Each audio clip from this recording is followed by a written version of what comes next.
আসসালামু আলাইকুম। Technique easy এডুকেশনের পক্ষ থেকে আপনাদের সবাইকে স্বাগতম জানাচ্ছি। প্রিয় শিক্ষার্থীরা, আজকের এই পর্বে আমরা অনুশীলনী 14 এর 11 নং প্রশ্নের সমাধান করব ইনশাআল্লাহ। আমাদের 11 নং প্রশ্নে বলা হয়েছে, এখানে প্রথমে কিছু তথ্য দেওয়া আছে।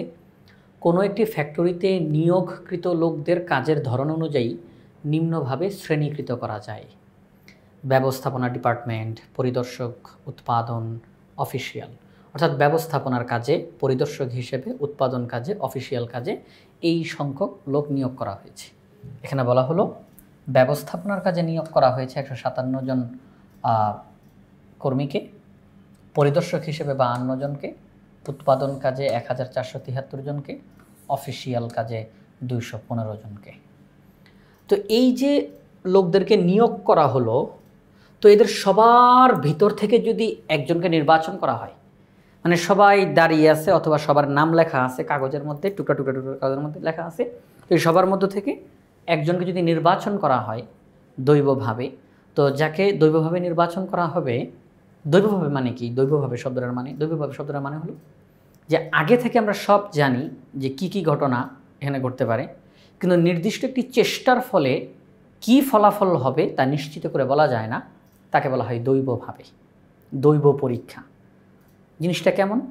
আপনি জানেন যে আমরা যদি এখানের মধ্যে যতজন লোক আছে, সবাই এখানের মধ্যে মোট কতজন লোক আছে আপনি জানেন। ক্যালকুলেটর ব্যবহার করে আপনি এখানের মধ্যে যোগফলটা বের করে ফেলতে পারবেন।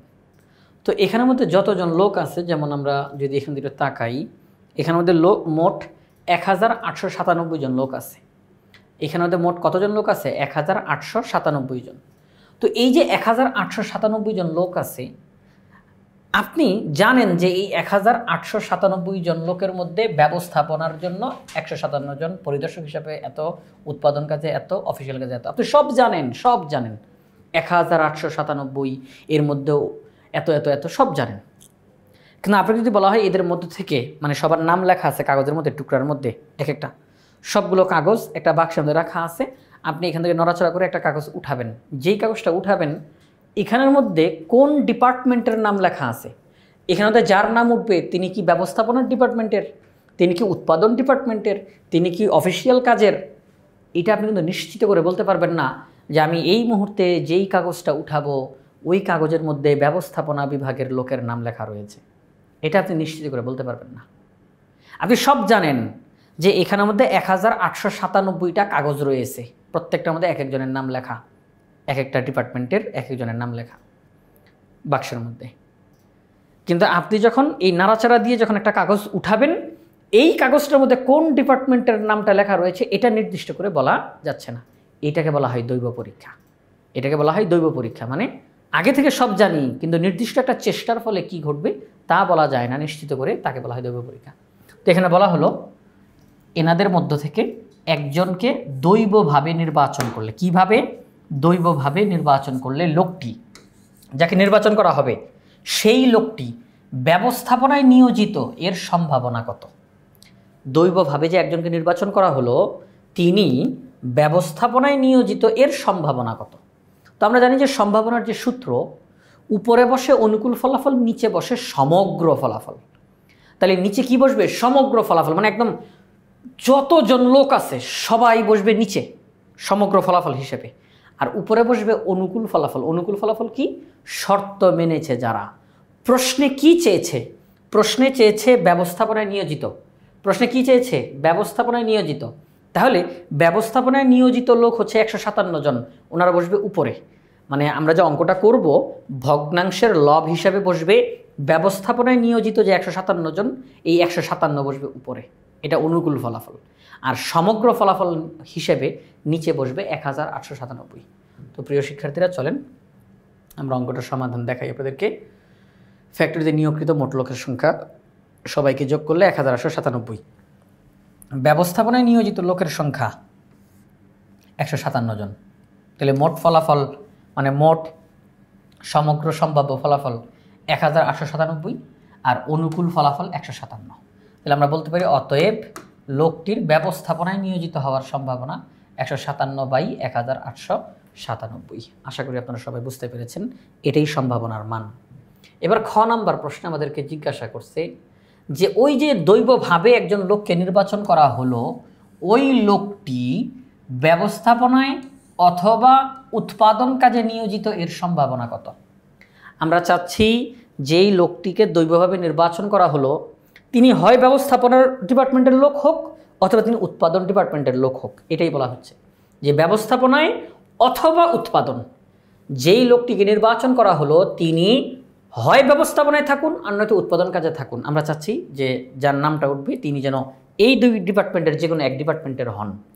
তাহলে আমরা কি করব, যেই লোকের নামটা উঠবে তিনি ব্যবস্থাপনার ডিপার্টমেন্টের হলেও আমরা রাজি আছি, ঠিক আছে, কোনো সমস্যা নেই। অথবা তিনি যদি উৎপাদন ডিপার্টমেন্টের হন তাহলেও আমরা রাজি আছি, কোনো সমস্যা নাই। মানে প্রশ্ন অনুযায়ী প্রশ্নে যেটা জানতে চাচ্ছে আমরা সঠিক উত্তরটা বের করে দিতে পারি কিনা এটার জন্য বলতেছি। তাহলে দেখেন, ব্যবস্থাপনায় আমাদেরকে একটা জিনিস মনে রাখতে হবে যে অথবা শব্দ যখন থাকে, অথবার আগে এবং অথবার পরে যেই শর্তগুলো থাকে, এই দুইটা শর্তের যে কোনো একটা শর্ত যারাই মানবে আমরা তাদেরকেই হিসাবের মধ্যে নিয়ে নিব।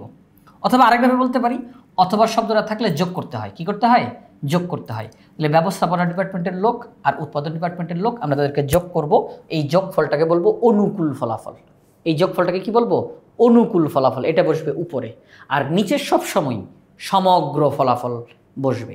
তাহলে উপরে অনুকূল ফলাফল হিসেবে ব্যবস্থাপনা আর উৎপাদনের এই লোকদের যোগফলটা বসবে উপরে। তাহলে অথবা শব্দটা থাকার কারণে এই দুইটা শর্তের যে কোনো শর্ত যারাই মানবে তাদেরকে আমরা হিসাবে নিয়ে নিব। তাহলে ব্যবস্থাপনা ডিপার্টমেন্টে লোক রয়েছে 1000, ব্যবস্থাপনা ডিপার্টমেন্টে লোক রয়েছে 157 জন, আমরা এদেরকেও হিসাবে নিব। আবার উৎপাদন কাজের লোক রয়েছে 1473 জন, এদেরকেও আমরা হিসাবে নিব। কারণ এই 157 জন তারা শুধু ব্যবস্থাপনা ডিপার্টমেন্টে আছে, তারা উৎপাদন ডিপার্টমেন্টে নাই, সমস্যা নাই, তারা ব্যবস্থাপনা ডিপার্টমেন্টে আছে, তো আমরা নিয়ে নিব। আবার এই 1473 জন এরা উৎপাদন কাজে আছে, এরা ব্যবস্থাপনাতে নাই, কোনো সমস্যা নাই, তারা উৎপাদন কাজে আছে না, একটা শর্ত মানছে না, সুতরাং আমরা তাদেরকে নিয়ে নিব। কারণ প্রশ্নে বলছে ব্যবস্থাপনায় অথবা উৎপাদন কাজে, এই দুইটার যে কোনো ডিপার্টমেন্টে থাকলে আমরা তাদেরকে হিসাবের মধ্যে নিয়ে নিব। তাহলে প্রিয় শিক্ষার্থীরা, দৈবভাবে যেই লোকটিকে নির্বাচন করা হলো তিনি ব্যবস্থাপনায় অথবা উৎপাদন কাজে নিয়োজিত এর সম্ভাবনা হবে। দেখেন, আমরা যদি এই দুইটা সংখ্যাকে যোগ করি তাহলে হয় 1630 জন। তাহলে নিচে বসবে সমগ্র ফলাফল 1897 আর উপরে বসবে অনুকূল ফলাফল 1630। তাহলে 1897 ভাগের 1630 ভাগ সম্ভাবনা হচ্ছে ওই লোকটির ব্যবস্থাপনায় অথবা উৎপাদন কাজে নিয়োজিত হওয়ার সম্ভাবনা। এরপরে গ নাম্বার প্রশ্ন আমাদেরকে কি জিজ্ঞাসা করলো? দৈবভাবে যাকে নির্বাচন করা হলো ওই লোকটি উৎপাদন কাজে নিয়োজিত নয়। যেই লোকটাকে নির্বাচন করা হলো, যেই কাগজটার মধ্যে নাম লেখা আছে ওখানে যেন উৎপাদন কাজে নিয়োজিত এমন ব্যক্তির নাম না উঠে। তারা বলতেছে যে উৎপাদন কাজে নিয়োজিত না, এর সম্ভাবনা কত? যেই ব্যক্তির নামটা কাগজে উঠবে তিনি উৎপাদন কাজে নিয়োজিত না, এটার সম্ভাবনা কত আমাদেরকে জানাও। সহজ জিনিস, আমরা আমাদের হিসাব থেকে সমগ্র ফলাফল হিসেবে তো সবগুলোর যোগফল নিচেই বসাবো সমগ্র ফলাফল হিসেবে, কিন্তু অনুকূল ফলাফল হিসাবে এই মুহূর্তে এই গ নম্বর অঙ্কটার জন্য উৎপাদন কাজের যে 1473 জন আছে তাদেরকে আমরা হিসাবে নিব না। কারণ আমরা চাচ্ছি উৎপাদন কাজ ব্যতীত অন্য ডিপার্টমেন্টের কোনো একজন লোক আমাদের ওই হিসাবটার মধ্যে উঠুক। তাহলে উৎপাদন কাজে নিয়োজিত যারা আছেন তাদেরকে আমরা হিসাবের মধ্যে এই মুহূর্তে নিব না। তাহলে সমগ্র ফলাফল হিসাবে সবগুলোকে যোগ করে নিচে বসাবো। কারণ নিচে কি বসবে? শর্ত মানুক না মানুক সবাই বসবে নিচে, আর উপরে বসবে কেবলমাত্র শর্ত মেনেছে যারা। তাহলে উৎপাদন কাজে নিয়োজিত না যারা, তারাই শর্ত মেনেছে। ব্যবস্থাপনায় যারা, তারা উৎপাদন কাজে নাই। পরিদর্শক হিসেবে যারা, তারা উৎপাদন কাজে নাই। অফিসিয়াল কাজে যারা, তারা উৎপাদন কাজে নাই। তাহলে উৎপাদন কাজে যারা আছে তারা ব্যতীত বাকি সবাই উৎপাদন কাজে না, তাহলে তারা শর্ত মেনেছে, তাহলে তারা বসবে উপরে। তাহলে ব্যবস্থাপনার 157, পরিদর্শকের 52, অফিসিয়াল কাজে 215, এদেরকে যদি আমরা যোগ করি তাহলে যোগফল হিসাবে কত পাই প্রিয় শিক্ষার্থীরা? এই যে যোগফল হিসাবে আমরা 424 পাই। কত পাই? 424 পাই। তাহলে লোকটি উৎপাদন কাজে নিয়োজিত নয় এমন সম্ভাবনা, নিচে বসবে সমগ্র ফলাফল, উপরে বসবে অনুকূল ফলাফল। তাহলে 1897 ভাগের 424 ভাগ সম্ভাবনা হচ্ছে ওই লোকটি উৎপাদন কাজে নিয়োজিত না, এর সম্ভাবনা। তো প্রিয় শিক্ষার্থীরা, আমরা এই যে প্রশ্নটা আমাদের এখানে দেওয়া ছিল, আমাদের 11 নম্বর প্রশ্নটা, এই প্রশ্নটা আমরা এখন সমাধান করে ফেললাম।